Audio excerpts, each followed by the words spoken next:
కార్తీక మాసంలో శివకేశవులను ఆరాధిస్తే సకల శుభాలు కలుగుతాయని నమ్ముతారు. కార్తీక మాసంలో వచ్చే అమావాస్య తర్వాత రోజు అంటే పాడ్యమి నాడు దానినే పోలిపాడ్యమి అంటారు. దీనిని పోలి స్వర్గం అని కూడా అంటారు. పోలిపాడ్యమి నాడు మహిళలు తెల్లవారుజామున లేచి చెరువులు లేదా నదులలోకి వెళ్తారు. అక్కడ దీపాలను వదులుతారు.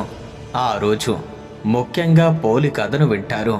ఈరోజు పోలి స్వర్గం కథను వినటం ద్వారా అపారమైనటువంటి పుణ్యం లభిస్తుందని పురాణ వాక్కు.